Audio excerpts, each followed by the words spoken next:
So hello everybody, my name is Rita of Craft-A-Ritas, and I was challenged to do some tag questions. I've never done a video like this, so it's a day of firsts for me, a first whip and chat, a first day of answering questions. And the kit that I'm working on is the Luibka. It's called Kitchen Cats, and it is 42.6 centimeters by 42.6 centimeters. And I'm doing this for the Luibka event that is being run by Elissa and Laura. So anyway, let's get into it. So the first tag question is, how long have you been diamond painting? Well, I started with an Amazon kit on December 29th of 2024, which also happens to be my grandfather's birthday. But my first DAC was actually not until January 21st of 2025. And once I went DAC, that's pretty much been it for me. So the second tag question is, what is the largest diamond painting that you have completed? Well, I completed Snow Castle, which I believe is the largest kit that DAC carries. And it is 55.5 centimeters by 198 centimeters. If you like to go by the centimeters, if you like to go by inches, it's 22 inches by 78 inches. If you like to know exactly how big it is, it's a little under 2 feet by 6 feet 6 inches. I started it on November 1st of 2025 for the Spangler event, but I didn't finish it until I believe it was January 18th because I was working on other whips at the time as well.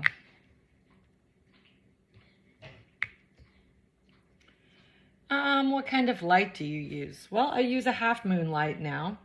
I started out with a small light pad, but it was bothering my eyes, and I was having trouble seeing after I was done with the diamond painting session. So I went on Amazon and got a half moon light to give it a try. And that's what I use now. It even goes on the road with me to events and retreats. I have an aught light as well, but again, it just didn't provide enough direct light, and there was always a shadow from my hands somewhere. With this, with the light being all around it, it makes it a little nicer to not have those shadows.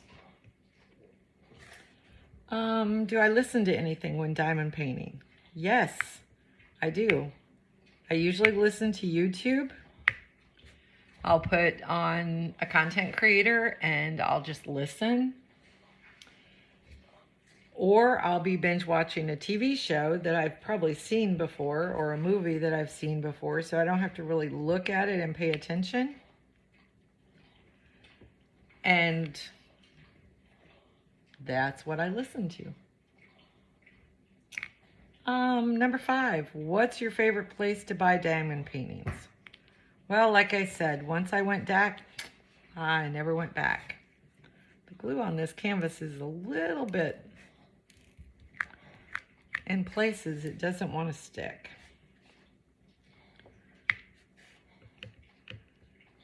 Or my putty is too sticky and doesn't want to let go of the drills. I'm not sure which. But Diamond Art Club is definitely, hands down, my go-to. Although recently, I've bought a couple of canvases from Rokari, and I haven't gotten any of them yet, but I'm excited to get them. What time of day do I prefer to diamond paint? Well, I still work to pay for my habit, so I have to pretty much diamond paint in the evenings or on the weekends. Occasionally I'll have a day off during the week that I can diamond paint.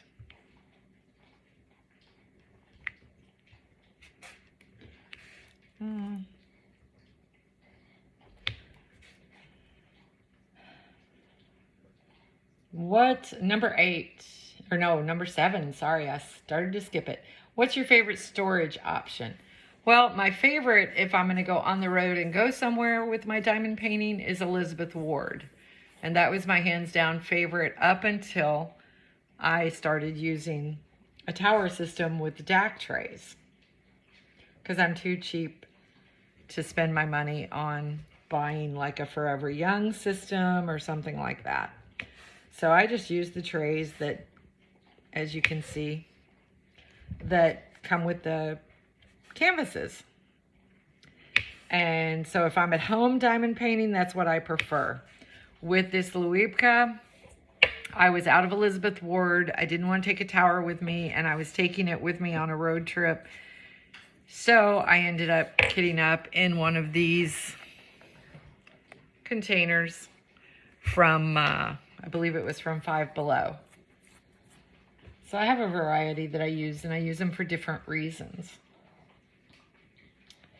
So now number 8, where's the craziest place you found a drill? Well, I have 3 Boston Terriers and a cat. So probably the craziest place I have found a drill is on the very tip of my dog's nose, because one of my dogs is forever sniffing around my table, hoping to find a spare drill that's fallen, and so she can eat it. So I find them coming out the other end too, but probably on the tip of her nose was the funniest one. And it happened to be an AB, so it was very sparkly. Number 9, what's your best tip for diamond painting? Well, basically, your drills may not always be the most perfect. They may not be the straightest. As you can see, mine are not. But the biggest tip I can give you is just to enjoy it, because most of us are doing it as a form of relaxation. Some even do it as a form of therapy. So just enjoy it. That's the biggest tip I can give you. Number 10, how do I sort drills when I kit up? Well, pretty much in the order they are on the legend.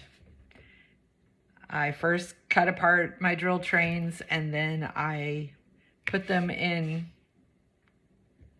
the order, DMC order, which is what they are on the legend of the kits. And then I kit them up that way. I find it just works easier for me. It's the easiest way for me to find them. If there's something that I can't find, then I look down on the legend. Oh, there's one of my dogs that I told you about. I don't know if you heard it. But I just look down the legend and I find it. Sometimes it's a little easier to find it on there. Then there was a bonus question. Have you ever trashed a diamond painting? Oh my gosh, no. The thought of that just sends anxiety and panic attacks right through me. I can't even imagine throwing away a painting. I have had some that the drills were terrible, the drill field was terrible, but I have persevered with them, and they end up turning out beautiful in the end. So I don't think I would ever throw away a painting. I won't say never, but I just don't see it. I really don't. First off, I've paid too much money for it, so I'm going to get my money's worth out of it. If it's frustrating me that bad, usually what I will do is work on another kit simultaneously so that I can have a little relief from the frustration. But as far as tagging someone to do this, I don't know a whole lot of other content creators,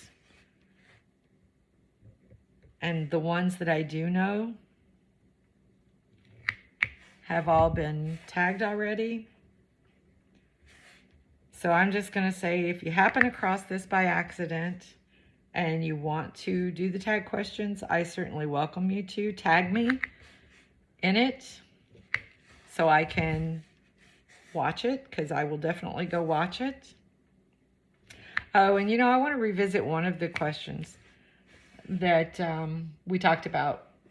Number 4, do you listen to anything when you diamond paint? Honestly, 90% of the time that I diamond paint, I'm diamond painting with friends on Zoom. Y has a Zoom that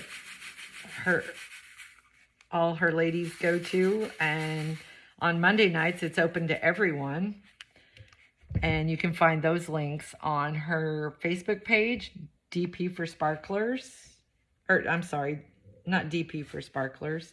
That's T-Maw, silly me. I have sparklers on my mind. It's Deep Diamond Painting Around the World. And so you can find it there. And you're certainly welcome to join us and give it a try. We have a lot of fun. We're a great support group for each other.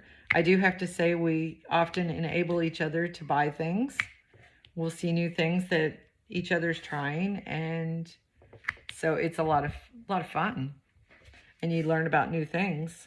We've also had people come on and talk to us, like Cheryl came on and talked to us about enhancing our canvases. So that was a lot of fun. And we have,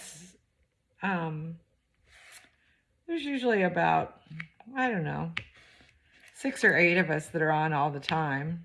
And then there's others that join us from time to time when they can. But anyway, you might want to give it a try. It's a lot of fun.